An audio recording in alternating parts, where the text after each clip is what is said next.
with the first pick. Thunderstruck! Thunderstruck! Yeah, Thunderstruck!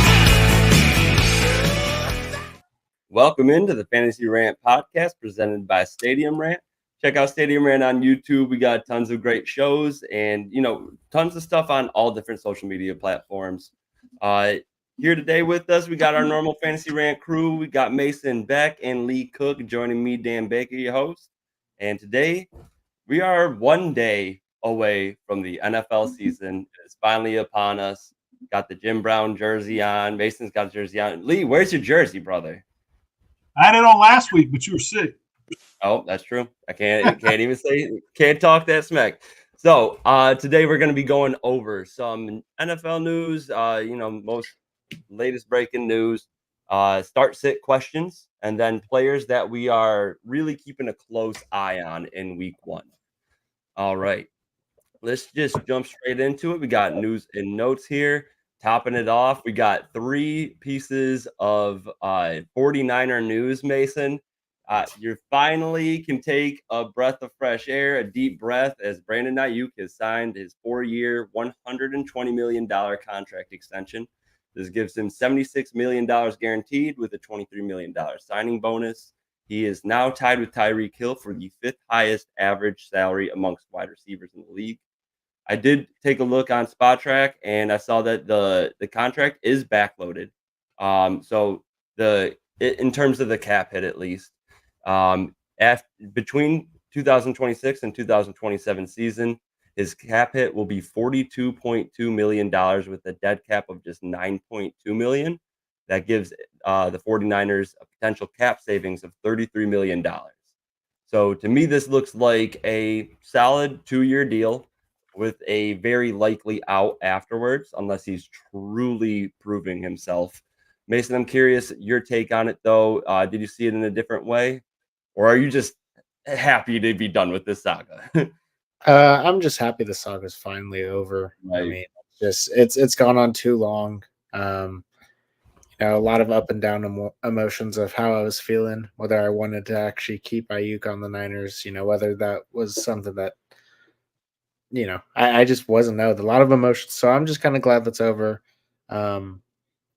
It just, there's going to be a lot of contract issues next year with the salary cap for the Niners with Purdy. Coming up, needing his contract extension. That's the only thing that mainly worries me. But for now, I'm just happy it's over. We'll deal with it next offseason when I have even another offseason of panic. Really quick, just to touch on the cap space right now. Ironically, 49ers and Browns are the two top teams in cap space right now, 2024. $65.4 million in cap space for the 49ers and $50 million for the Browns. Top two. The third is at $36.5 million. Next year, we are the bottom two teams. The Browns start the year at $66.8 million over the cap, and the 49ers are at 38.1. So hopefully they can work their magic. I know that you guys have to sign Purdy, but sorry, Lee, go ahead. You're good, man. I was just going to say two things. One, I distinctly remember over the last couple of months, Mason swearing he did not want to see Brandon Ayuk get $30 million. I think 26 was his red line in the sand, but give or take a couple million. Has there ever been so much drama with a team that didn't really add anything in the offseason? All this drama just to keep your own players. It's interesting. I'm curious to see how the season's going to play out for the Niners. That's a good point. I didn't even think about that. It really has just been trying to retain their own pplayers rather than, bringing in the new hotness or anything. CMC is the only one that pretty painlessly restructured his deal. This does bring us to the next piece of news here. Trent Williams signed a 3-year, $82.6 million contract extension with $48 million guaranteed and a $25.6 million signing bonus. He is 36 years old, and he has the third highest average salary amongst any offensive lineman. The only two ahead of him are Tristan Wirfs and Penei Sewell, who are 23 and 25 years old. So big old difference there. Obviously, Trent Williams is worth the money. He is worth at least the average salary that you're giving him. I don't know if 3 years really makes sense. Unfortunately, Spot Track didn't have the details of how that's going to break up over the next 3-4 years. But overall, you guys shored up the left side of your line, kept it at an elite part of your game. I know Christian McCaffrey and Brock Purdy very much appreciate bringing back Trent Williams for whatever it takes. So big piece there for the 49ers. I do think it could shoot you guys in the foot in the long term if this is a pretty even deal moving forward. I would personally rather sign Trent Williams to a fat front loaded contract and then make sure that Purdy has people to work with on the offense, people that you can continue to sign and bring in. But I do think that for this year, it's a great move for your team. Yeah, obviously, Trent Williams, in my opinion, was the bigger one to make sure that he was in uniform. I think he's more important than Ayuk. So to definitely hear that happen, not too long after Ayuk had signed, definitely was nice to hear. But I mean, it's going to be pretty much the same Niners team this year that they had last year. It might be a little slower, just with everything that's been going on to start off the season, but it's the same team last year pretty much on offense. There's not many changes. Look, glad should be expecting a lot of the similar production we saw last year. I'm just glad that it's been so peaceful, and now I can really start to worry about actually Monday night instead of is somebody going to be playing on Monday night? I love Trent Williams. I mean, to be honest, I hold no ill will. It was a dumpster fire in the front office, and no ill will the way he forced his way out of Washington. But 36-year-old left tackle, and he's in the conversation of the best left tackle of all time. I don't think that can be overstated. But he started to show signs of breaking down some last year. I know he missed a few games. At 36, I mean, it's obviously they're going all in to try to run it back and win it with this team this year. If they don't, I'd look for a hard reset next season. There's going to be a lot of new faces in San Francisco if they don't win it all this year. Even if they do, I don't mind going all in to try to win it, but they're going to be in some cap trouble soon. Yeah, 100%. And then we have the last piece of Niner news here. Ricky Pearsall was shot in the chest during an armed robbery attempt. Pearsall is stable, but he will miss at least the first 4 games of the season as he was placed on the reserve non-football injury list. So, little bit of a hit there. He's been injured for most of the preseason, as is. Obviously, you don't want to hear this news about anybody, but hoping that he has a quick recovery, it can come back and show why he was worth the first-round pick for the Niners. All right, so I'm going to list off a bunch of injuries here. We got some, last-minute things that you guys need to make sure you know when you're setting your lineup. Jamar Chase had that contract dispute. He finally practiced today. There was a quick report saying that Joe Burrow said that he is ready to roll. Of course, his quarterback is going to say that. Be much more concerning if he said anything negative about Chase right there. But after that, we got Hollywood Brown. He has been ruled out for Week 1's contest against his former team, the Baltimore Ravens, has a shoulder injury. Could miss more than Week 1. Keep your eyes peeled on that injury report. Big name, was a first-round pick, kind of slipped towards the beginning of the second here. Puka Nacua had a knee injury, but Rams head coach Sean McVay said Nacua will be ready to roll when talking about Nacua in Week 1 against the Lions. I think that game has some big shootout potential. Very interested to see how that one goes. Another big name, rookie tight end Brock Bowers. He has a foot injury that he's been dealing with, but Raiders head coach Antonio Pierce said Bowers is ready to go for Week 1. I'm not personally rostering him in any leagues. Happy to say that. But I do think that Bowers eventually could show some potential, especially if Devontae Adams continues to deal with some nagging injuries. All right. Hunter Henry, full practice. Curtis Samuel for full practice. I thought that was huge news. Lee, I know that you got to have some shares of Curtis Samuel in your leagues, yeah? Ton of shares, and with the injury, he was falling. I got him in the next to last round in my league of record, my big in person draft, which just felt like a steal. We'll see Yeah. if he's full speed on Sunday, but yeah, that's huge news, and I think the Buffalo offense really going to need him. Um, with all the new faces and unproven wide receivers, he's really the only guy who's done it and proven it. It's big for them. Yeah, I completely agree with that. I think that I really wish this news broke a little bit earlier. I just wrapped up my final draft yesterday, and you don't want a a wide receiver dealing with turf toe heading into the season. That really can be a nagging injury. If I saw this though, that he was full practice, I do believe I would have grabbed him in a couple more leagues than I did. Mason, what's your take on it? Where are you sitting on Curtis Samuel heading into the year? I mean, turf toe is just it's an injury that's hurt me in the past too much to where it sets him back a lot. He's going to have some games, I feel like, where, he's still going to be productive, but he's going to be sat down very quick. That's going to limit him. It's not, if you can try to trade him away right now for much value, I think it's time to go, because if he goes down again, the turf toe lingers on and he goes down again early, misses some game time, his value is going to drop off a lot, and that injury concern is going to be so much more scarier. Right? This example is a different injury, but like Jalen Waddle last year, just that guy who didn't miss a lot of games, but is constantly leaving games because of a nagging injury. That's my worry with Curtis Samuel and why I steered away from him in some drafts. I do really hope that this full practice is a sign that they held him out until he was fully 100% and then started practicing him rather than like, hey, we got to get him on the field for week one. So that's, I mean, we'll talk about more players later, but that is a guy that I am interested in, keeping a close eye on coming up.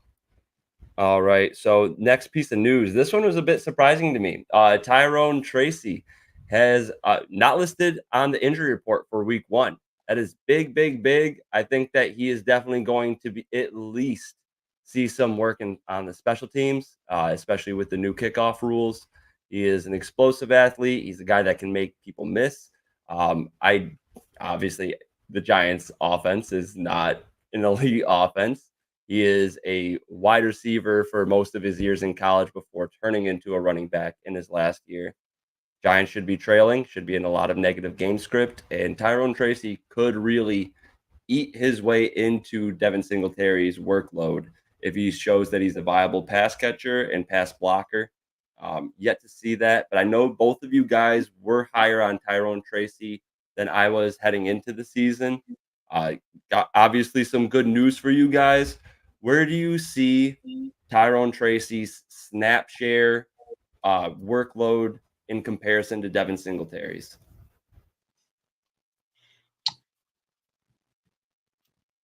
I feel like in week one, it's going to be I'd say Tyrone Tracy might only get like 25%, just, recovering from an injury, being a rookie.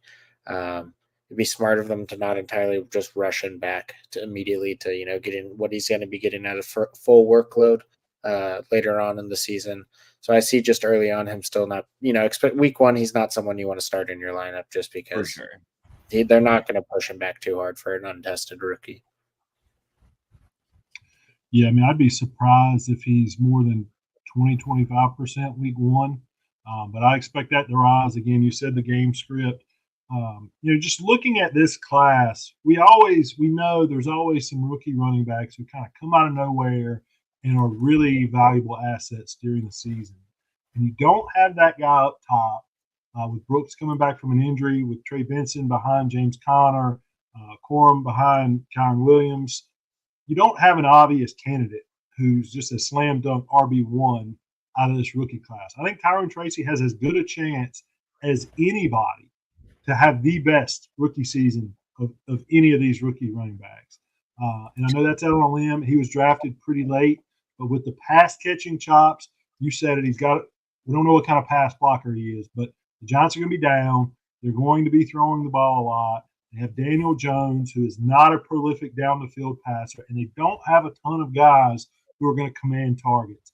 I loved Tyrone Tracy all draft season as that late round flyer, and I could definitely see him beyond just being a valuable asset that you can plug and play. I could see him by week 4 or 5 emerging as an every week starter at running back for your team. Yeah, I mean, he has I would say, the clearest path to taking over a role. There's just the starter ahead of him, although he's been very serviceable pretty much wherever he goes. He's not a guy that is going to like thrust your franchise into the next step. Tyrone Tracy does have that ability just to make guys miss. As if he's in the open space, he's gone for the most part. So I think that he's going to be a valuable piece moving forward. I agree with you guys. Obviously, week 1, don't start Tyrone Tracy. But I just took a look at the schedule. First 2 games for the Giants, very favorable matchups, Minnesota and Washington. After that, they play against Cleveland and Dallas. Very I would favorable. say, yeah, Very favorable. yeah, yeah. Lee, it's not favorable. Um, so after the Dallas and after games against Cleveland and against Dallas, I could see them after a couple of disappointing games starting to take a look at other options in their offense. Um, Devin Singletary did well on a very efficient offense last year. Before that, he was with the Bills. Again, not the center of attention. This year on the Giants, their offensive line took a step up last year from what it was in 2022. I don't think it's enough of a step up to mask all of like the absence of skill positions on their team. They've gotten Malik Neighbors, Devin Singletary, Tyrone Tracy. That is it. So he's got to be mixed in. He should get enough volume to be worthwhile, especially in PPR leagues. All right. On to another running back here. We'll hit 2 running backs in a row. We got Jalen Warren. He was limited in Wednesday's practice. He has a hamstring injury, and so does Marshawn Lloyd, running back for the Green Bay Packers. Also has a hamstring injury, both limited in their practice. I do think that these 2 players are going to be mixed in, especially Marshawn Lloyd will be mixed in since A.J. Dillon went down for the year. He's now the clear-cut number 2. I know people are grabbing Patrick Taylor in some deeper dynasty leagues, but as soon as Marshawn Lloyd is fully healthy, he will be mixed in much more often. I do think that he is more explosive than Josh Jacobs, and I think that he, over time, will have a case for being the 1A instead of the 1B. Only thing holding that up really is the contract they just gave Josh Jacobs. Yeah, right. Like that big old bag of money is going to say something. Well, that in the hands, it wasn't a great. If you're watching, it wasn't a great. The fumbling is what could hold him back. I mean, that was the knock in college, and we know they typically, prefer to have a running back by committee. He's going to have to earn trust. With the injury setting him back even further, I don't know if it's going to be this season for Marshawn Lloyd. I think he may be a long hold for you in Dynasty. I'm not taking up a roster spot in redraft with Marshawn Lloyd right now. Interesting. Okay. So, I mean, I personally am fine rostering him, waiting what I would think would be about 4 or 5 weeks before he's 100% and gets a little bit of trust, so long as he's not fumbling. Mason, where do you sit on this Marshawn Lloyd, Josh Jacobs running back by committee situation, though? I mean, I think the talent's definitely there for him to at some point, be able to. Not this season though. I'm not trusting him at all. Like you guys said, the Josh Jacobs money, and he's locked down for some years. That's just Josh Jacobs is always going to have a prominent role on that team as long as he's there. Especially this year, Marshawn Lloyd having being injured, missing a lot of valuable offseason time. I don't see production from him this year. He, like, I forget which one of you guys said it, but one of you said that it would be a good long hold, and that's really all he is right now. So Just trying to draw a comparison here. Kind of treating it like if you had a crystal ball back in 2023, I think Zach Charbonnet was drafted. Was it 2022? Anyways, the 23 last Seattle year he was Seahawks. rookie. It was last year, right? Okay, so if you had the crystal ball and saw like, okay, Charbonnet's not going to be mixed in, but he is being drafted in rookie drafts, like he is going to be the 1B. Is this kind of how you guys see this situation? Like not a true 1B, but a true 2, and then maybe go send a trade halfway through the season for Marshawn Lloyd? Do you see eventual potential for him? For redraft, I don't. And outside of a Josh Jacobs Right. injury, I No, really think he's going to have dynasty, if I more. didn't say that. Dynasty, yeah, I could definitely see trying to pick him up for next year, because Josh Jacobs does have a lot of tread on the tires. The way their contract is structured, it could end up being a 1-year deal if he doesn't just really ball out, which I think he will. I love Josh Jacobs, and if by some chance he doesn't have a great game against Philly Sunday, I'm going to be sending out some offers to see if I can get some more shares of Josh Jacobs. Interesting. Okay, yeah.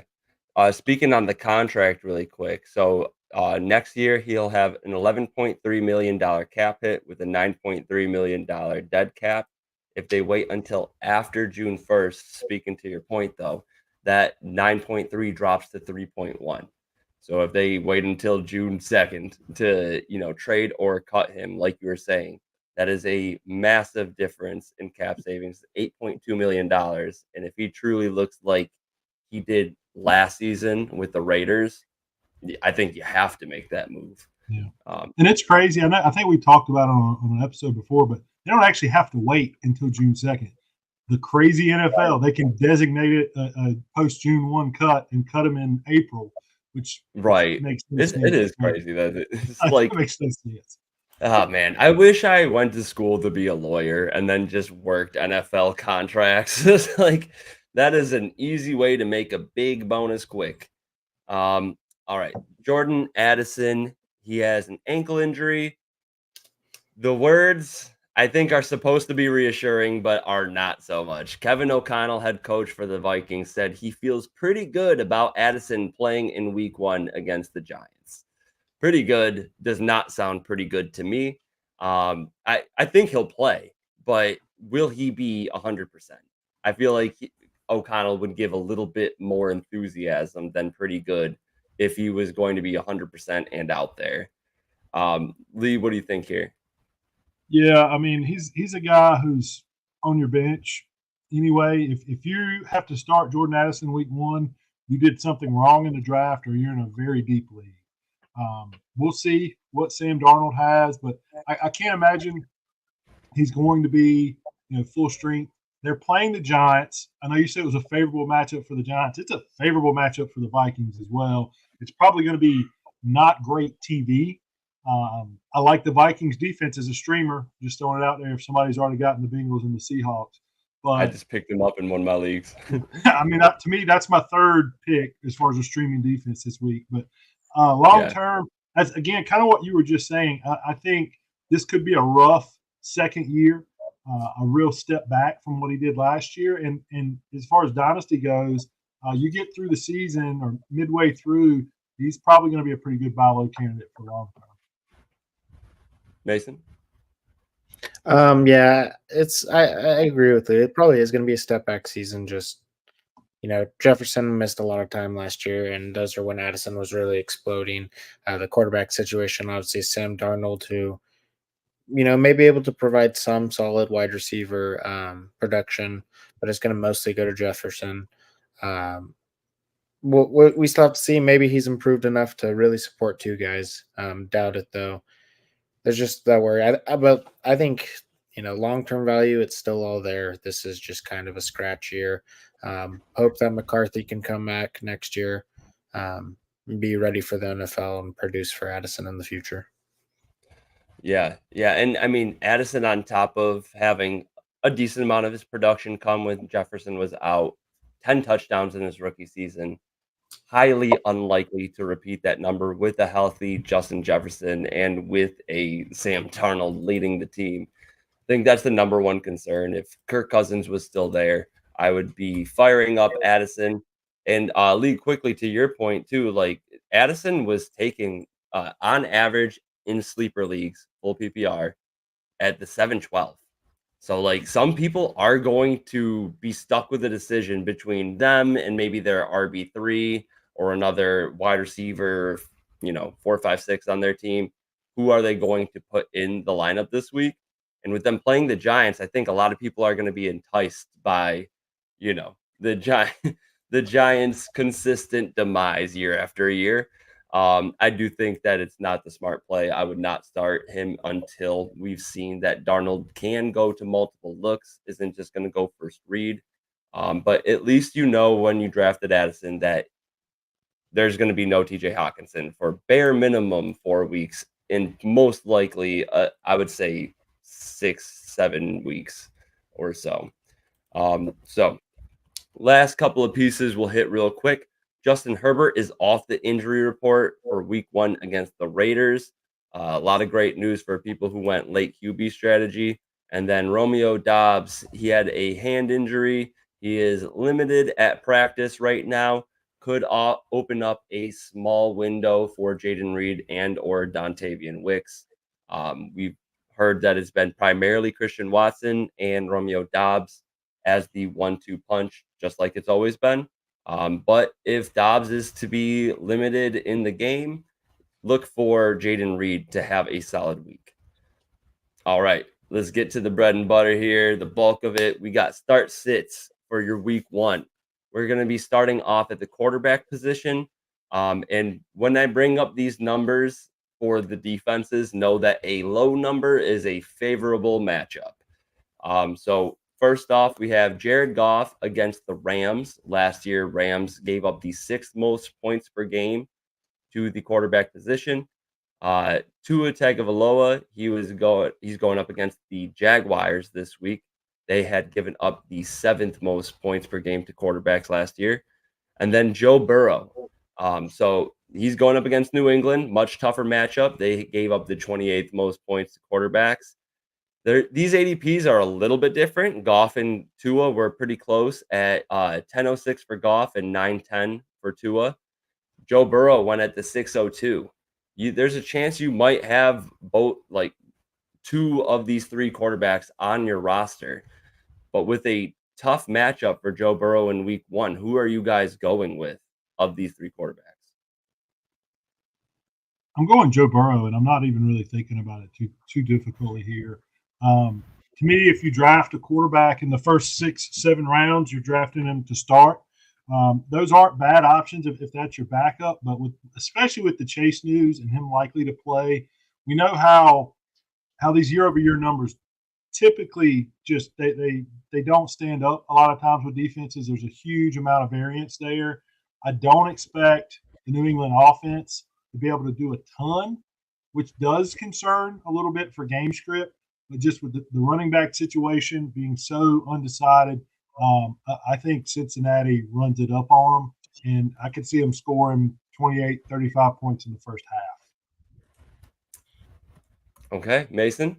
Yeah, I would say Burrow too, just because he's the best quarterback of all of them for fantasy, no doubt. Just off of what he's done in the past. Likely said you spent that high draft pick. You said Patriots finished as the 28th best, or they gave up the 28th most points to defense. Yeah, different, entire new coaching system. A lot of things can change there. They lost Judon, who I know isn't in the secondary, but the pass rusher like him can definitely, change up how quarterbacks do. It's Joe Burrow. You're not going to sit Joe Burrow. The other 2, we were Tua and Goff, right? Yep, Tua and Goff. Tua plays Jacksonville. Goff plays the Rams. Yeah, Tua's going to have some very missed games. I feel like just that's how he's going to have some amazing games as well. And then Goff is just the safe play. Week 1, let's go out there firing, and Joe Burrow is going to be he's going to make you up. And also New England, not scared of the offense. So I'm not expecting them to be on. I'm expecting the Bengals to have the ball a good amount of possession time compared to New England this game. Which even if they're running the ball, that should still be enough volume to get enough points for fantasy. And I will go the opposite way. I'm going with Jared Goff over both of the two. I was lowest on Joe Burrow of these three. I get you drafted him to have him as your starter, and I do think that more weeks than not you're going to be starting Joe Burrow over the rest of these guys. But right now, I think the highest potential or the highest shootout potential is with the Rams and Detroit game. Even though Detroit, is a much better team than the Rams, the both teams have a weak secondary. Very weak secondary. The Rams love to pass the ball and have elite pass catchers. I think that this game could get run up a little bit. And then on top of it, the Rams are not the defense they once used to be. The the Detroit Lions have the best offensive line in the league. I think that Goff is going to have all day to pass. And, between that and the lackluster secondary for the Rams should be easy pickings for Goff. Tua was a close second to me, in my opinion. I think that Jacksonville also has a decent chance to put up some points, whereas New England, I don't think is going to put up points in this game. I think that kind of like what you said, Lee, in that the Bengals could be blowing them out at halftime. I think that's going to create an entire second half of football where Joe Burrow does not have to pass the ball, and they're able to just let Zach Moss and Chase Brown figure out who's the better running back in the second half. So that's where I stand. I really don't have any faith in the New England offense to keep this a competitive game. And then the one other thing, this shouldn't be taken with too much emphasis, but the Bengals consistently get off to a very slow start. On top of that, Jamar Chase has been holding out the entire time. He hasn't had any time to practice. I know he's very familiar with Joe Burrow, and they shouldn't need too much practice to get back on pace, but they need a little bit of something. This is Jamar Chase's first day practicing after a long holdout. So I think all of those things could combine into a poor showing for Joe Burrow in week one. And I'm personally comfortable starting either of the two over him. All right. Let's get on to the next one. We got another trio of quarterbacks here. Jaden Daniels. So the idea with this one is I wanted to take players that, are likely to be on the same team. A lot of people, myself included, went with a late quarterback strategy. I took Jaden Daniels and Trevor Lawrence in one league. I took Jaden Daniels and Tua in another league. But the players that were going clearly after Daniels and ADP were Trevor Lawrence and Justin Herbert. Daniels has a week one matchup against Tampa Bay, who last year gave up the 8th most points to quarterbacks. Also, I'm saying these stats just for a general frame of reference of where these defenses were last year. If you guys are out there listening to this, don't take these last year's stats as, your Bible for who to start and sit in week one. There's a ton of turnover, a ton of change, new schemes, new players. So make sure you're not overemphasizing that bit there. But yeah, Jaden Daniels going up against Tampa Bay. Trevor Lawrence is going up against Miami, who gave the 10th most points to the quarterback position last year. And Justin Herbert up against the Raiders, only gave up the 22nd most points against quarterbacks last year. Who do you guys choose? Jaden Daniels, Trevor Lawrence, or Justin Herbert for week one? I'm going to go Jaden Daniels. I was kind of thinking Justin Herbert, but I also think that Harbaugh going there is going to bring in a lot of more running scheme. They don't really have a solid set wide receiver there necessarily, so there's going to be some growing pains, I feel like, in that passing offense. So I'm going to go with Daniels. Like you said, it's nothing to necessarily judge off of, but they did give up the 8th most points. Tampa did to quarterbacks last season. Tampa's defense didn't improve massively in any way. I could see that kind of saying somewhat the same. Jaden Daniels is the new toy in Washington. I see they're going to want to use him. They're going to want to show the fans they've thought he's ready since the beginning to be the team starter. They're definitely going to want to try to show off. These Jaden Daniels is a running quarterback. Early in one of his games, he hasn't taken a hard hit yet. He doesn't know what it's like to, get hit by an NFL guy at full speed. He's going to be more aggressive in running in these first few weeks, and I think we could see later down. Yeah. So obviously, I'm taking Jaden Daniels, and I like the other options, but the rushing potential is really the big difference. He gives you the higher floor. We don't know what the Chargers offense is going to look like. We know they want to be run heavy. The Raiders defense really came on at the end of last year. They added Christian Wilkins, so the Raiders defense could be even better. We'll see how well they can run the ball. Trevor Lawrence, there is some shootout potential there, but I think the Jags defense is going to be a bit better than they were last year. Miami's still going to score some points, but breaking in a lot of new pass catchers as well there. A couple of just little nuggets. So Brandon Coleman, third round, drafted to be left tackle, who really stood out during the offseason and training camp, had gotten hurt. He did not get to play in the preseason. He is off the injury report. He is looking to start against Tampa. There is a nice swing tackle on Cornelius Lucas if he has to come in, if Coleman can't handle the speed of the game.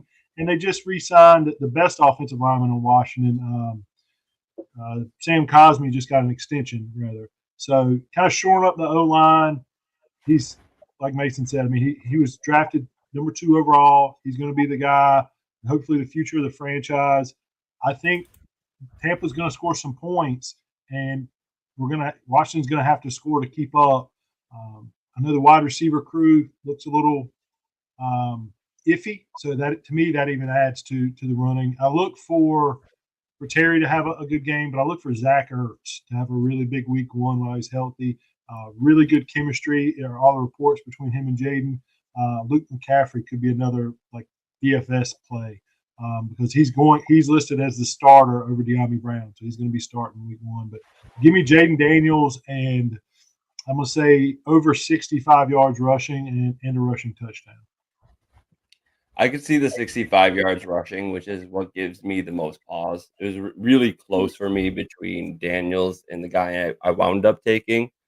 Trevor Lawrence is the guy that I think has the slight edge for me in week 1 specifically, just because we have not seen Jaden Daniels play any games in the NFL that are worthwhile.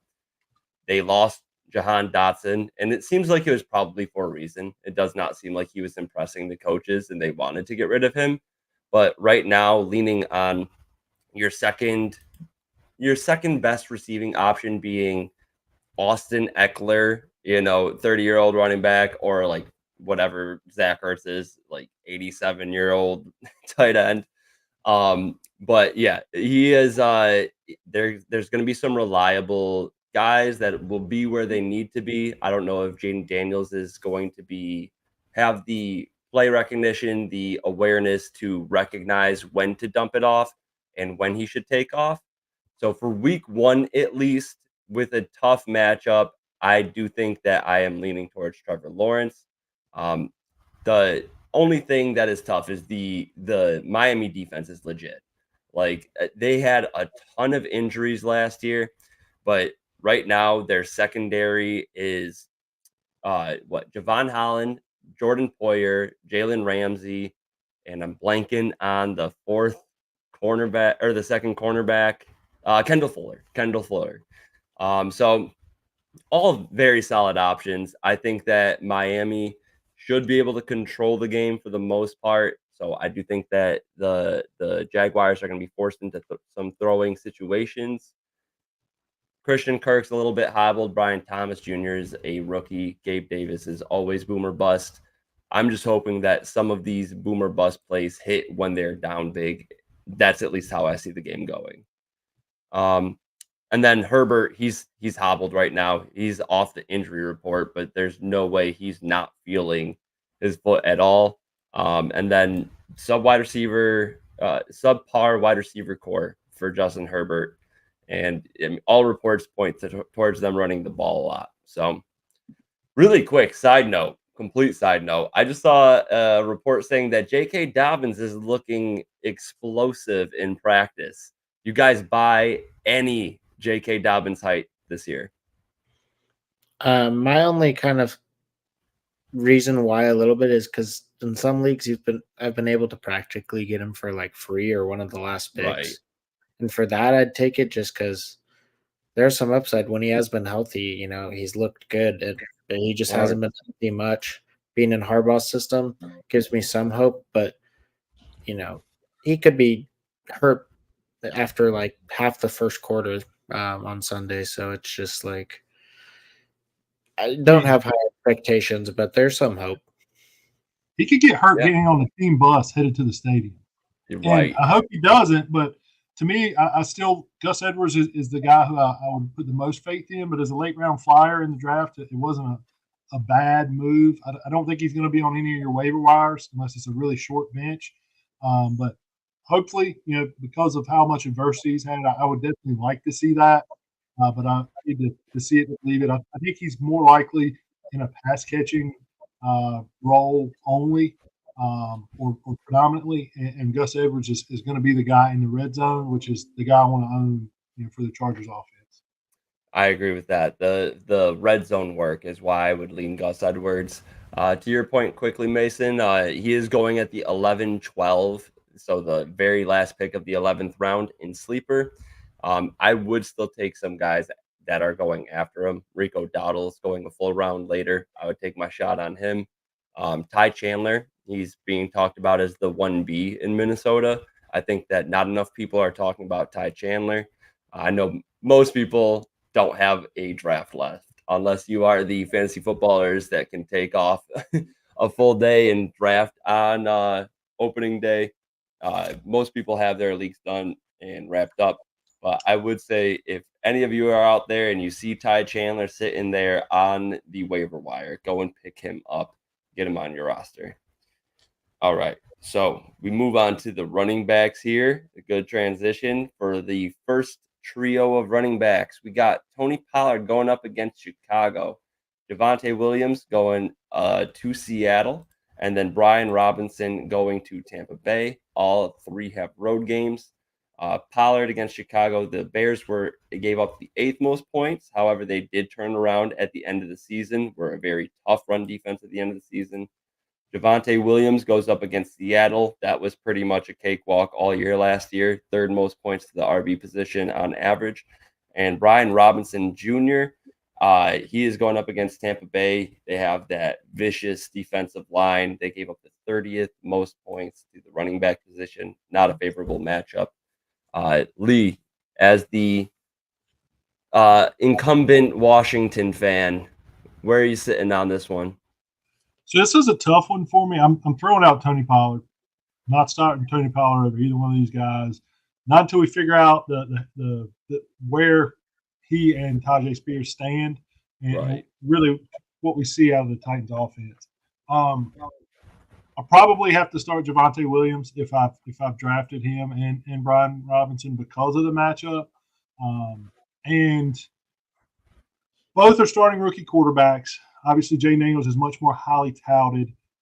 I expect the Broncos to lean more on their run game, and I do think that Jay Daniels is going to take away some of the rushing from Brian Robinson. I don't know a ton in the red zone. I still think Brian Robinson scores a touchdown, but I just don't know what his yardage is going to look like. I think Javonte Williams is probably going to get 20 to 25 touches at minimum against Seattle. And I could see that being more of a low scoring game. The Broncos defense played better as well. And that script will lean a little bit heavier for him. Whereas I think the Tampa Washington game is going to surprise some people with how many points are scored. Mason? I'm gonna go ahead and start Javante out of those three. I just think he's gonna get, definitely has the most solid workload. I think out of all three of those guys.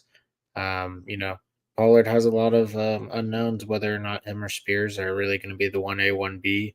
Brian Robinson Jr., like we said, Jaden Daniels can take away some on the ground. Eckler's also there, which we don't know how much he's going to be getting used as well. We really don't know. Washington could struggle at first with the rookie quarterback. I don't think they are, but, it could easily happen. Having an entirely new system, new offense. I'm going to go with the safe pick and go Javante. He might not get he might not break a crazy amount of yards. I think he'll at least get a touchdown. Bo Nix should be able to, I think move the ball enough to get the ball down to get Javonte enough red zone touches. Probably add in a couple catches as well. I think he's the safer play out of all three of them. Yeah, and that's going to be our first sweep of the start sits. I said surprisingly, I will go with Javonte Williams. This is what I have in my notes. Not big on Javonte this year. I like Javonte as a talent. The Broncos roster moves have spoken too much against Javonte, in my opinion. Um, despite they cut Samaje P. Ryan, that's good news for him. Definitely he's the best pass catcher of these running backs. Right now, Audric Estime and Jalen McLaughlin are the other options. Or I'm sorry, Jaleel McLaughlin are the other options. Although McLaughlin has some pops, got some juice, he is not the guy that is going to be the primary pass catcher. I agree that the Denver defense is top tier. I think that they really got a bad. The Denver defense got such a bad rep for the Miami game last year, which completely skewed all of their numbers. There were other games at the beginning of the season where they did not perform admirably, but that Miami game really threw things out of whack. It was what 70 to something like in the 70 to 21 or 70 to 21, right? Something in 70 the to low 27, 20s. 21. And that was probably that 20s probably got there in garbage time, which was most of the game. So I do think that Javonte overall is going to be the safest pick. B-Rob's got a tough matchup and could give up some passing work to Austin Eckler, could give up some red zone work to Jaden Daniels. Pollard and Spears, like Lee said, we don't know how that split is going to work yet. Pollard got the bag, so he should have a little bit higher of a guaranteed workload, at least in week one. But Spears, in my opinion, is the better running back right now in his career. Next, running backs on the board. I think this is a fun one. I chalked it up. So we got two running backs that are filling in for running backs that are starting off the year on the pup. So we got Chuba Hubbard going up against New Orleans. New Orleans gave up the 26th most points to the running back position last year at 19.2 points per game. Jerome Ford heading to Dallas. Dallas was the 24th, gave up the 24th most points to the running back position, just 0.1 point behind the Saints. Incredibly close. You took Chuba Hubbard with the 11th pick in the 11th round and Jerome Ford with the 8th pick in the 10th round on average in sleeper. So very close in ADP, going up against a tough matchup in week one, and both guys are just filling in while the starter gets healthy. Of the two, where are you leaning? I'm going to go Jerome Ford. I mean, Cleveland's very underrated. Whether, a lot of people think that they're just not true contenders. Their defense is solid. Their entire offense is pretty good. Besides the quarterback position, which is a little questionable. Chubb's out obviously for now. We don't know exactly how long he's out. When he comes back, how much the workload is going to be handled. But for now, having a team that is probably going to be a pretty decent contender this year that has a quarterback that many people are doubting. Where are they going to get their yards from? Where are they going to get their points from? It's going to come from somewhere. It's going to come from Ford. Cleveland's always been pretty solid at supporting the running back position. And I think Ford's just a way more talented player than Hubbard is.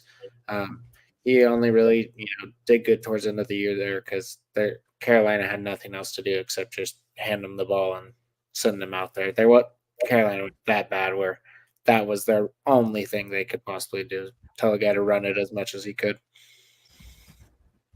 Yeah, I'm smashing Ford here as well. I think for a lot of the reasons Mason said, I think the pass catching ability, I think he's certainly going to give you a higher floor than what Chuba will give you. Here's another thing, and I know that we've kind of said that Chuba's going to have the backfield to himself. He's going to be a starter till week 6 or 7 whenever Jonathan Brooks is back. Dave Canales likes to throw the ball to his running backs. We haven't really seen a lot of that from Chuba Hubbard, and there is a running back there kind of a forgotten man. Miles Yeah. Sanders is going to get a higher snap share than what anybody is thinking because he is a good pass catching back. I see that being kind of a split workload, especially if Canales is committed to throwing to the running back. Not saying that Chuba can't do it, but Miles Sanders is certainly the better pass catcher, and that's what would worry me in this game more than anything. That's interesting to me. I think that personally that Chuba Hubbard is the better pass catcher. Miles Sanders was always very efficient in the workload that he did get through the air, although it was very limited in Philadelphia. He was not very efficient with his numbers.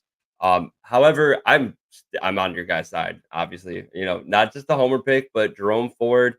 The Browns have two running backs on roster right now. It is him and Pierre Strong, and that is it. They have cut Deontay Foreman. He is off the roster. Nick Chubb's obviously injured. There's not really a whole else to go around right now. So Jerome Ford is going to get fed, even though the Cowboys are a tough matchup. I like the Browns defense a lot, but realistically, the Cowboys are going to be the favorite in this game. There's no consistency with our offense when Deshaun Watson's under helm. However, I do think that with us being down, we're likely to give Ford at least 3 to 5 targets, if not more. He could definitely make a decent day for himself with those 3 to 5 targets on top of what I'm expecting to be between 15 and 20 rushing attempts. So I think that Jerome Ford has that locked down. I thought that was a good point. I thought I was going to be the only person bringing up Miles Sanders' names today. He's not a sensational running back by any stretch of the imagination, but he is good enough to take at least 30-40% of the workload from Chuba Hubbard, whereas I don't see that being the case for Pierre Strong. So between those two things and on top of it, Jerome Ford having the goal line work locked up, I am definitely going Jerome Ford this week. So unless anybody else has something to add, that's going to push us to the wide receivers here.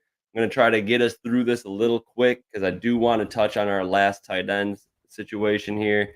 But the first trio, we got Jaden Reed against Philadelphia. Philadelphia gave up the most points to the wide receiver position. Deontay Johnson going up against the Saints. Saints gave up the 26th most last year. Chris Godwin against the the Commanders. They gave up the second most, right behind Philly last year. I'm going to say that Philly shored up the cornerback spots a little bit more through the draft, even though Cooper DeJean does not seem to be what they drafted him to be quite yet. I'm taking Chris Godwin. Chris Godwin in an offense where it's the clear top two option, receiving option there. The pecking order for Green Bay is still pretty convoluted. No one really knows exactly who's going to have the snap share there at wide receiver 2. And then I just can't trust Bryce Young along with Deontay Johnson right now. So I'm going with Chris Godwin. Lee, where you at? It's close for me, really, between all three. This would be a tough decision if you had one spot for these three guys. I think I'm going Deontay Johnson though. I think he's the clear number one. He's the only guy out of these three that I think is the clear number one. They brought him in. We saw what Adam Thielen did, especially early in the season, even as poorly as Bryce Young played. You have to assume there's going to be some level of improvement. Doesn't have to be night and day, but even if Bryce Young can only replicate, if he's exactly the same as he was last year, I still like Deontay Johnson. And assuming that he's going to improve some with Dave Canales there, I feel like that he's going to be the person that gets the most targets out of these three guys. And for me, that would be the tiebreaker. Okay, Mason? You're muted, bud. Can't hear you. I was saying I'm going to say Jaden Reed. Philly gave up a lot to corners or to wide receivers last year. Jordan Love also got paid this big, huge contract. They're going to be down in Brazil. I think it's going to be a pretty intense game. There's going to be a lot of pressure on the Packers on both teams, really. I feel like to prove themselves. Packers to prove that this Jordan Love deal was worth it, which is going to allow a lot of passing work, hopefully for Reed. Reed should. I'm guessing he's going to be scoring 1 touchdown against this Eagles secondary, and just I think he is out of all those guys on this list. I like him scoring a touchdown the most out of all of them. That gives me more upside, but I do think that this game in Brazil against Philly for the Packers could be a pretty intense game where just back and forth scoring with two teams that still have a lot to prove against a solid team. All right, so I am going to jump into the tight ends here, and then after that, we're going to touch on this comment. We're going to rank a team for one of our listeners out there. But really quick, I'm going to touch on the tight ends here. The 3 that we got: Jake Ferguson going to Cleveland. Cleveland was the best against tight ends last year, giving up just 9.2 PPR points. 2 tight ends. Dalton Schultz at Indianapolis. Indy gave up the 9th most points to the tight end position. And then George Kittle against the Jets. The Jets gave up the 14th most points to the tight end position. Obviously, very different average draft positions here. I'm curious to see. Mason, I got to think you're going with your boy, George Kittle. I mean, how can you not go with George Kittle? The only thing that scares me is, it is the Jets defense, which is going to be tough. Yeah. I still think, Ayuk's back, but, there's a lot of uncertainty there. So I think game plan, because Shanahan wasn't 100% sure if Ayuk would be there week 1. I think the game plan has kind of been being built around, a lot more of the other weapons. And so it should give Kittle a good amount of opportunities Kittle can win you your week single-handedly sometimes in fantasy. So you got to just trust in him, because the one time you sit him and he does that, you're going to regret it for the rest of the year. Yeah. Truth. Yeah, I don't know what's going on. We're agreeing way too much, but I think it's a no question smash George Kittle. He's up. I mean, Mason touched on it. He's the only one of these guys who can really win you the week. He is capable of tight end 1 weeks. We've seen it time and time again. I don't like the Ferguson matchup. Maybe if he had a better matchup, I would think about it a little bit more. But yeah, I'm smashing Kittle, and I'm not even really thinking about it too much. Okay. Yeah, I also have Kittle here. Just it's one of those things, like Mason said, where if you sit him and he pops off, you're going to regret it. And then the whole fact that there's been this whole Brandon Ayuk saga. Kittle he can consistently pop off when other wide receivers are out with injury, or for whatever reason they're missing a game. Kittle can be relied on pretty consistently. With Ayuk missing as much as he did, I think that could be the case this season or this game. And then on top of it, like the linebackers that they have are solid, especially in from an overall standpoint. Quincy Williams, CJ Mosley, both very solid linebackers. And but however, you're going to steer away from Sauce Gardner. There's no way you're trying to target that guy. And DJ Reed, it's a Shanahan system. They're going to be able to scheme open some looks for these wide receivers. However, the easiest look on a basic play where you're not specifically scheming open a wide receiver might very well be George Kittle. Outside of that, Schultz, it's just too heavy of a wide receiver room in Houston to really be able to rely on Schultz. Jake Ferguson, I would be close to saying I would start him in a lot of other weeks. I do think I could see myself starting Ferguson over Kittle in a tough matchup for Kittle.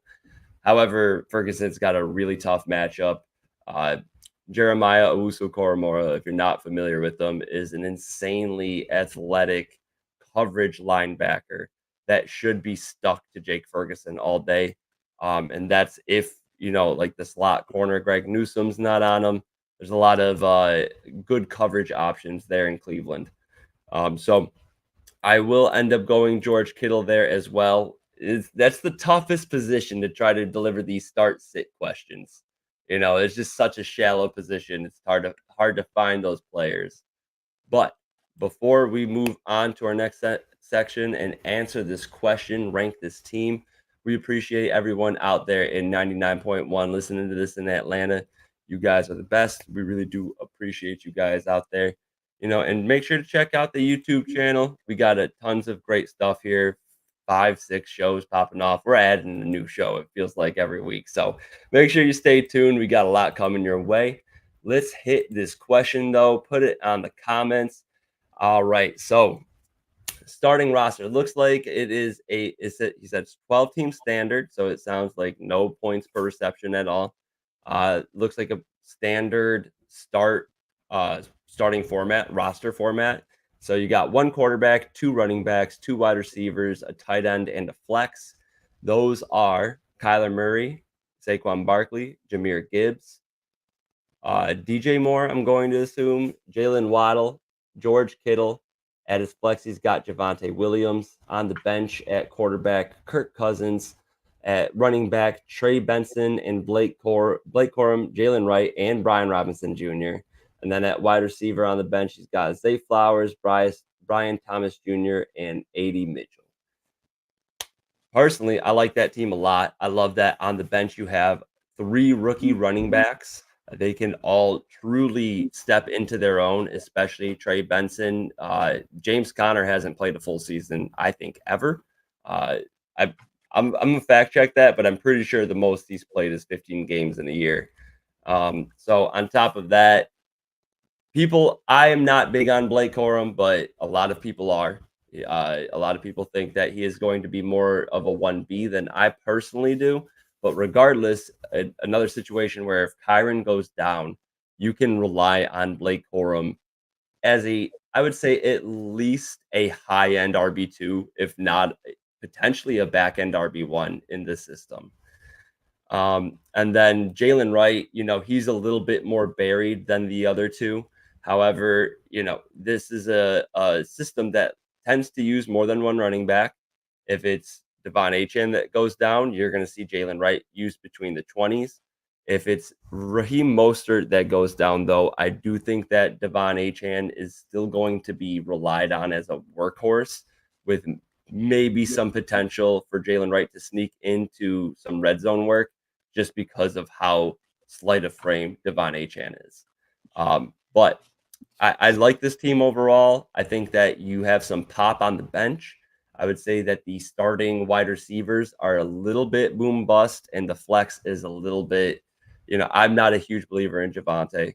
So I would give this team a solid B+. Yeah, you kind of stole the words out. I like the team on paper. The one thing I would say, roster construction wise, and it does change it being a standard with no PPR, but between DJ Moore, Jalen Waddle, George Kittle, and I would even add, we'll see what Brian Thomas is and Zay Flowers. That's a lot of variance there. Yes. The thing that stands out to me the most is I would drop Kirk Cousins and I would try to find another wide receiver for some wide receiver depth. You drafted Kyler Murray where you did, 12-team, one quarterback starter. You'll be able to find a fill-in if you need it. To me, that especially as deep as you are at running back, and I don't mind rostering that many. I'm not going to hold a roster spot for my backup quarterback. Not when it's Kirk Cousins. Nothing against him, but he's not going to blow up to the point where he has a lot of trade value in a one quarterback 12-team league. So I would kind of look and see for that wide receiver who could explode in week 1 and pick him up before week 1. Yeah. And I'd go B. B. Yeah, I mean, honestly, you guys said a lot of it. I think there's going to be a lot of inconsistency from your wide receiver production there. I mean, Moore, Waddle, Brian Thomas, and Flowers and A.D. Mitchell, I wouldn't count them as none of them have what excites me as a good floor. So I think there's going to be some weeks here where just between your starting lineup, it's going to be some pretty low scoring games for you. But you're also going to have some weeks where you could end definitely as one of the highest guys. Drafting all your backup running backs besides Javonte, who's at the flex. I get the strategy because if one of them does come in and get the starting role on their team at any point, the value is definitely there. But the other thing is, if one of your other running backs goes out, you're kind of in a situation where you're going to be really looking over the waiver wire looking to trade, because the only three you really got that you would trust starting at all were Barkley, Gibbs, Javante. The others are, I mean, Brian Robinson as well. I was Yeah. gonna add Yeah, him there. but still, I think that really would put you out of a decent panic at the running back position. But if your starting lineup stays fine, healthy, should be good. I'd give it a B as well, B minus. Yeah, I think the one thing that is tough for all of us, correct me if I'm wrong, do any of us play in a standard league? No PPR? I do. My main league, the league of record, it's Wow. 14th year running, and we have not changed the rules at all. And that says it right there. The home leagues are resistant to change as a whole. But yeah, I mean that's good. You have a little bit more experience in this realm than I do then. Truly, the last time I played a standard league was high school, and I am 30 years old, if y'all don't know. So it was quite a while ago. I do think that given the roster construction for a standard league, these are all big play guys. So you're racking up the yards. I don't know if you have the touchdowns on your side. Like even, Barkley, traditionally big touchdown guy when he's fully healthy. Now he's with Jalen Hurts. There's a guaranteed, 8 tush pushes a year that you're losing. Jahmyr Gibbs, he's going to lose some touchdown work to Montgomery. Both guys are electric and can make some of that up with their big playability. And then similar type of thing for DJ Moore and Jalen Waddle. DJ Moore did have 8 touchdowns last year and 7 the year before in Carolina, but he's never had this type of wide receiver core surrounding him. He's got Keenan Allen. He's got Rome Odunze, big-bodied guy that should be a red zone threat. Cole Kmet, Gerald Everett, a rushing quarterback, DeAndre Swift, Khalil Herbert. Like, there's too many guys for Moore to be relied on as a touchdown threat, but he still will have those blow-up weeks. What was that? 230 yards receiving, something like 230 yards. Why you gotta 3 bring that up every touchdowns. week, man? Why you gotta bring that up As every much as I can, Lee. As much as I Fuck you, can, Dan. I'll bring That's that a up. first. Fuck you, Dan. I don't, tell me a game where the Browns did anything like that. Oh man, I would be so disappointed. Uh, so other than that, though, we got a overall solid team. I would say B plus, and I agree with Lee. Drop Cousins, take another upside shot at running back, but maybe someone with more of a veteran presence. Wide receiver. You definitely need to add a wide receiver. Now you got too many. I mean, I would 8. You're gonna roster 8 running backs. I mean, I would happily start Flowers, and I think Brian Thomas Jr. has immense upside, and it won't take him long to realize that upside. So I personally would take another shot at running back because I'm not huge on Javante. Benson, Corum, and Jalen Wright are all going to be injury dependent to get their shot. So if you need if Javante doesn't work out and you need to fill in for the other 2 guys, you're going to need another running back. That's Brian right. Robinson. You got Brian Robinson. Oh, I skipped right over that one. Yep, you're right. Brian Robinson's a solid third behind Javante. I would even put him as a third above Javante. Javante's got higher potential, but I do think that Brian Robinson's going to be a stable piece in an offense where Cliff Kingsbury loves running the ball up the middle, especially near the goal line. So, all right, that is going to bring us to our you know what? We jumped towards the tight ends. You guys want to cover the last wide receiver trio we got lined up here? Sure. All right. So we got Malik Neighbors against Minnesota. Minnesota gave up the 4th most points to the wide receiver position. Right on the other side of the ball, we got Jordan Addison. We talked a little bit about it earlier, but heading to New York to play the Giants. Giants gave up the 5th most, so right behind the Vikings there. And then somebody with a bit higher of ADP than Jordan Addison, at least Christian Kirk, is heading to Miami. Miami gave up the 12th most points to the wide receiver position. Obviously faced a ton of injuries at the back half of the season. Curious to see where you guys stand. Mason, you look like you're zoning out. So, Lee, tell me what you're thinking. I look at this one, and maybe you guys are going to call this a cop-out, but it depends. It depends on a couple of things. So, I'm not starting Jordan Addison. I'm starting Neighbors or Christian Kirk. we're going to have two pretty high-powered offensive games. The first two, Thursday, Friday night, we've got the Chiefs, the Ravens, the Packers, and the Eagles all playing. So if I'm in a hole, if I feel like I need to chase points, I'm starting Neighbors. If we're in a good spot, if the person I'm playing doesn't have a ton of points from those two games, then I'm like Kirk. But the other thing, is really more so than that, because you don't want to be too reactionary with those things, is my roster construction. If I have DJ Moore as my wide receiver one, he's a lot more volatile. Then I'm going to start Christian Kirk. But if I have a safer, I got a really high upside but high floor guy. If I've got CeeDee Lamb as my wide receiver one, for example, or AJ Brown, and I mean we'll kind of know what happens there. But one of those guys that I feel really good about, who's going to be productive, then I may start Neighbors instead and just take the shot at more upside. But you want to minimize how much volatility you have, and I don't want to start Neighbors in his first game if I have another wide receiver, or even if George Kittle would be another one. If George Kittle's in my lineup, I'm probably starting Kirk to give Christian Kirk, especially in a full point PPR. He is going to give you 10 points. So Right. it really depends on my roster construction and where I'm standing Sunday morning. Yeah, I'm just gonna go with Neighbors out of all those. Honestly, just where you were drafting Neighbors at, you're not going to be sitting him. It's too hard to. I mean, I hate Daniel Jones. He's not going to do good at. I mean, he's not. I've talked about him a couple episodes ago. He's never really had a ton of games where he's passed for a solid amount of yards. But still, Neighbors is really the only weapon there from the wide receiver room. You spend that high draft pick on a guy like him, you're going to use him. Um, let's go big, go the rookie with a lot of upside. I definitely wouldn't start Addison though. I do like Kirk. I think he is going to get a lot of targets. Gabe Davis isn't going to, take away a ton. Brian Thomas Jr. might take some time to kind of sink in. So I do like Christian Kirk. Really starting off the year pretty solid.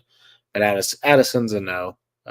Just injury, all the stuff he's been dealing with. Sam Darnold being the quarterback. It's not a good situation right now for Addison this season. So if you have any spot to start over him, any wide receiver, especially those two, I would take them instead of Addison. Yeah, I think you guys said it for the most part. I am also going to go with Neighbors. I do think that Christian Kirk has an argument in a potential shootout, has the best quarterback of this crew. But Neighbors going up against Minnesota, I think Minnesota puts up points. Giants are chasing. Neighbors is one of the few options that they have on this team that is a reliable playmaker. Even though he hasn't played a snap in the NFL, the guy can move. He's going to make guys miss. He's going to get some quick, easy screens to try to, get this offense moving. To your point, though, Lee, I agree what you're saying with the roster construction. Leaning on Neighbors in week one, a rookie, even though you drafted him on average in sleeper in the middle of the fourth round, 406 was his average draft position. Even though you drafted him there, he is going to be a tough player to start in week one, despite a great matchup. Christian Kirk's much more reliable. He's been getting it done for years. And specifically to your point, Lee, in PPR last year, Christian Kirk played in 11 games where he played more than 2% snap share. He got injured in week 13 where he played one snap. Even in that game, he caught one pass for 26 yards. But in his other 11 games, he only had 3 games where he was under 10 points scored in full PPR, and almost every single one of his games was 13 points or more. So he's a relied on target in this offense. He runs primarily from the slot, so he's going to be able to stay away from Jalen Ramsey and Kendall Fuller for the most part.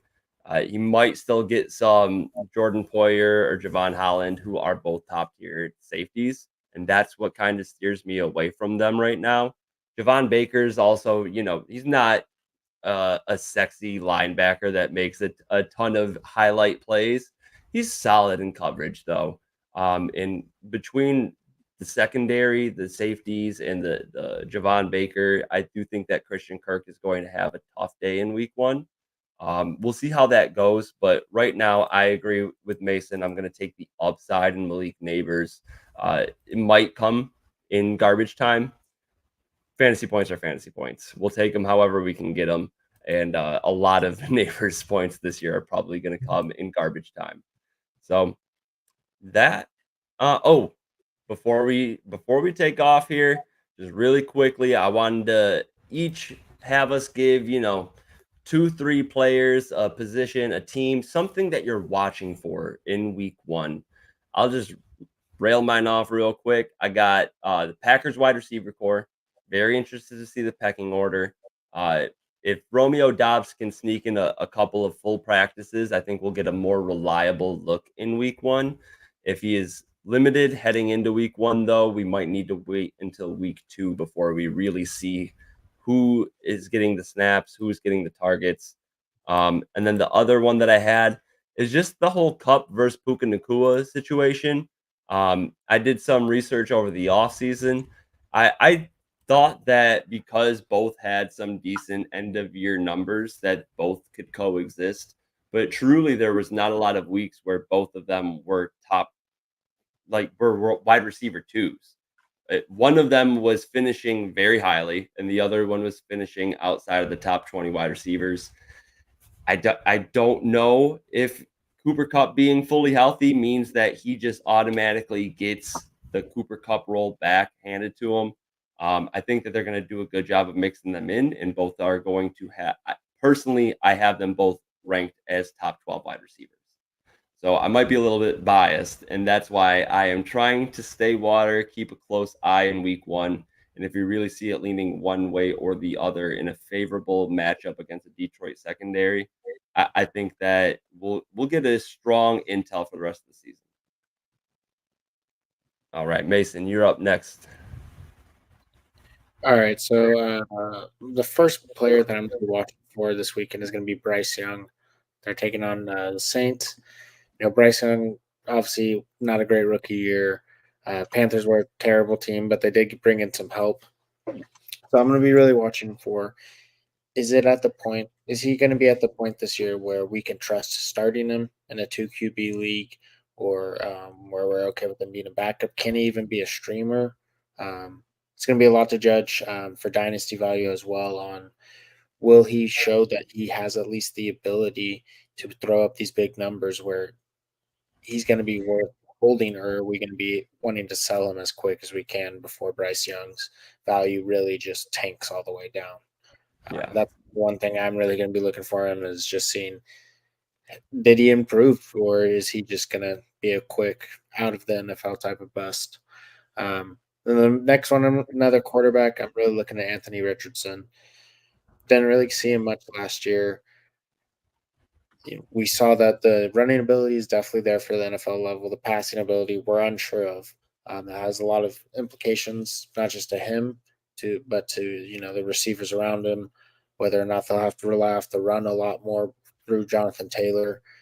Just really, is he an NFL player ready as well? There's a lot of upside. We know that with Anthony Richardson, but is he really that NFL talent guy? And how does he provide to his weapons around him? And that could have a lot of implication on the weapons around him going forward as well. I like that. Yeah, I mean, Anthony Richardson has so little starting experience, not just in the NFL but in college.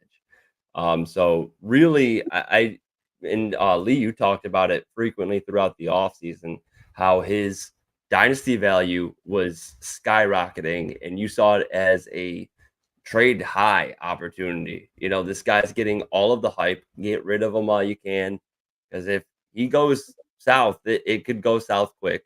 And if he gets injured again, we could really see his dynasty value absolutely tank. Mason, really quick before we kick it to you, Lee, I heard you bring up a great point too in the fact that Bryce Young, if you're a Bryce Young dynasty manager, stay on top of it, because he's another guy where his dynasty value could evaporate so quickly.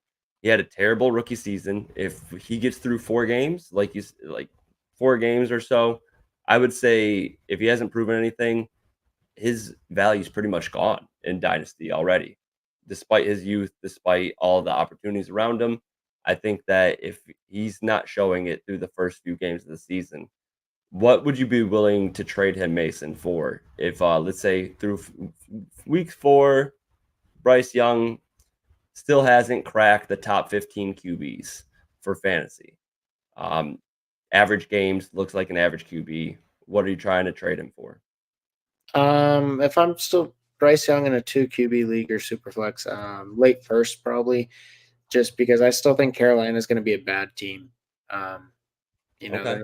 they're not going to be a good team. So I'm still going to, be willing to hold on to him for one more year, and really see, unless, it's just god awful. If he at least shows signs of promise, then that's still what I'm hoping. But if he looks god awful, maybe try to trade him for someone you think could be an early first or early second at the point. Early second. Okay. Lee, really quick, where do you see Bryce Young's value if he is not showing that he's, worthwhile through 4 weeks?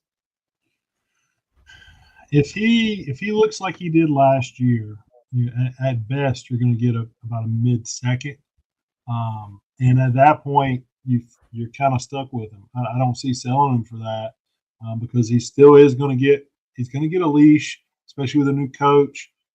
They have more talent, but still a roster that isn't, especially without Jonathan Brooks. You don't have a ton of playmakers around you. Um, Deontay Johnson and old man Adam Thielen. So he's a guy that you hold, and maybe if you're not a believer and he does have a couple good games, maybe that's the time you go ahead and get out. But you drafted him over C.J. Stroud likely in your dynasty, and I know that it's a sunk cost fallacy. At some point, you have to get what you can, but that's a bitter pill to swallow for a mid second round pick. I think you have to give Dave Canales some time. Yeah, that's true too. Let the magic man work his magic. Lee, you are the last man up here. Who are the players or situations that you're watching in week 1? Yeah, and real quick, just to comment on Anthony Richardson, the guy was under 55% completion percentage in his only year as a full starter. He had 2,500 yards passing in college.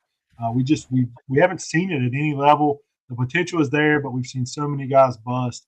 I don't think I own a single share, and I got him in a couple mocks, but none of the real drafts, redraft, nor dynasty do I own a single share of him. But if I did, he had a good game or two, I would. He'd be a guy I would certainly sell high. There's people that have him rated over C.J. Stroud for dynasty still, and there's no way that I wouldn't take C.J. Stroud in that trade. That's crazy. Yeah. I mean, I'm a big Anthony Richardson believer. Truthfully, I still want to see it before I'm putting it into action or trading for him or anything. But it's the rushing upsides there to take him over CJ Stroud, who looked so incredible, especially against high pressure situations. Like when he is facing a blitz, when he is facing pressure, he made good decisions. That is the sign of a good quarterback. When you can identify that early, get the ball to where it needs to go to, don't overcomplicate things. That's a sign of a guy who's going to have more success to come. And obviously, we know about his wide receiver situation. So I agree with you. Richardson over Stroud in Dynasty is bananas. Yeah. It's just an overcorrection from the rushing cheat code. But at some point, Right. long term, you have. I mean, we've seen it with Justin Fields now. You have to be a good quarterback to stay on the field for multiple seasons, and we don't know if he is or not. Yeah. As far as for me and what I'm really watching for,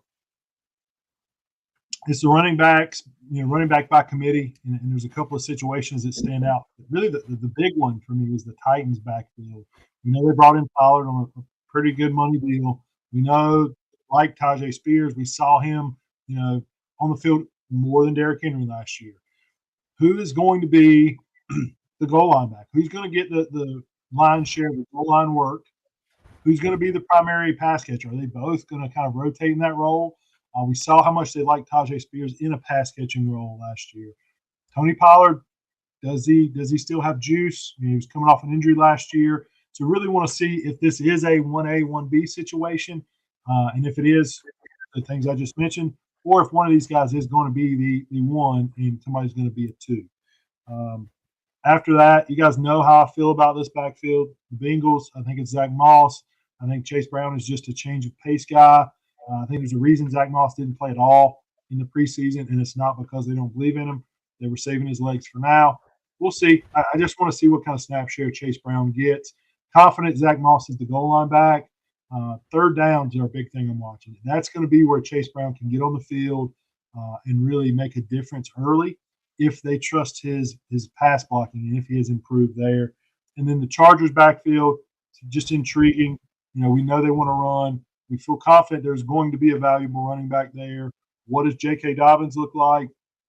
How much of the workload are they going to give Gus Edwards? At his age, they paid him to come in to be the starter, but they didn't give him a huge deal. So it's really going to be whoever they prefer. And hey, does the rookie, does Kamani Vidal, does he get some snap share? Does he kind of surprise and make this a three-headed monster, which really kind of kills the value for all three of them? So I want to see who's going to be the dominant back and what J.K. Dobbins looks like. And really, I'm not a huge Harbaugh fan, but curious to see him back in the NFL.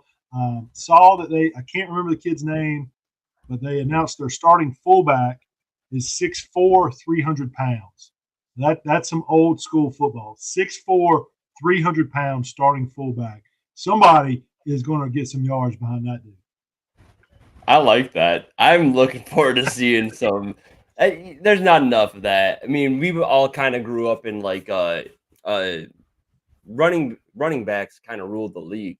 At least when I was growing up, you had like LaDainian Tomlinson, Larry Johnson, Sean Alexander, guys like that, and they almost all. I don't think LT did, but they almost all utilized a fullback.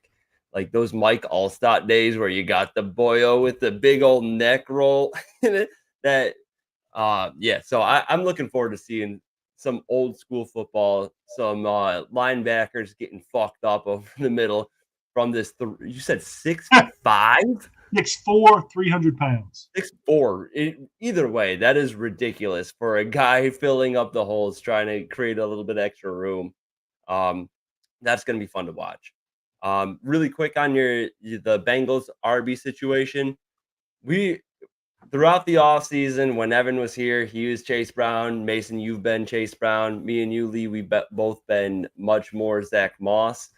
The most recent report, as of 9 hours ago, and this is coming from the Athletics' Paul Denner, so take it with a grain of salt, but he reports that Zach Moss and Chase Brown will both be doing a little bit of everything rather than falling into predetermined positions. That to me sounds like hot hand approach almost. Like who's going to prove themselves on the field that they can do what they need them to do. So this sounds like the best scenario for us to create a bet. We need to make a bet. End all be all, Zach Moss versus Chase Brown. What are we thinking here? Do we want to just do, a safe half PPRs right in the middle? Whoever has the most half PPR points per game. That's the safest bet I can think of on both sides. Mason, do you agree? Overall, however you guys want to do it. I'm Zach Moss for points per game overall, standard PPR, half PPR. He's taking it all. Any of it. Let's do PPR. I'll take Chase Brown points per game. I would have also done PPR if I was you, Mason. Definitely going to bank on a little extra receiving work. If you're willing to, I'll go half PPR, points per game, right down the middle. Sure. I like it. Lee, you're on board. It sounds like you would have been on board with any version of the bet. That's right. I'll give him the full point PPR. I'm okay with that too. And we haven't really decided on like a steadfast punishment either. What are we thinking here, boys, for a punishment? Lee, your head's already shaved. Neither one of us are shaving our heads. Come on, Mason, shave your head. I think Evan was the only one that was like really out on like the hot chip challenge or something like that. Are you guys down for something like that? I might Sure. die, but sure. Yeah. Hot chip challenge. I like it. I All right. want to pie Mason in the face. I want to hit Mason in the face with a pie. You're But going to maybe have I to could do it travel like- across the country to do it, but honestly, I don't doubt that you would. Can we have a surrogate come in and pie Mason in the face for me? Is it surrogate? Not my first thought when I think of a surrogate. But Right. I designate this person to pie you in the fucking face, Mason. I like And- Carson. Carson would probably do it. Carson would definitely do it. And I think that, Lee, we're both East Coast boys. I'll make this a whole damn thing. We'll go take a cross country trip. We'll take a pictures with the, whatever they do on Joe Dirt, the big ball of whatever. Polyarm, And, world's largest polyarm. thank you, sir. And we'll make our way slowly but surely to pie Mason in the fucking face and then head right back home. Yeah. Not say hi or anything. We're just gonna find you on the streets. And Thanks, guys. Appreciate it. Hey, lemon meringue? Lemon meringue, you thinking? I was thinking chocolate because it's just going to look worse. Oh, on his pasty white face? Yes, That's yes. perfect. I'm not one to talk. I'm about as pasty as it gets. But all right, so half PPR. We got Zach Moss. And he's got Chase Brown, points per game. All right. We got it locked in. I love it.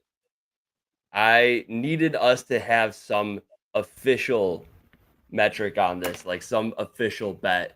I would like to get Lamb in on this as well. I think he would immediately jump in on the opportunity. So, hot chip challenge, half PPR, Zach Moss, Chase Brown. That bet is going to wrap up this week on the Fantasy Rant podcast.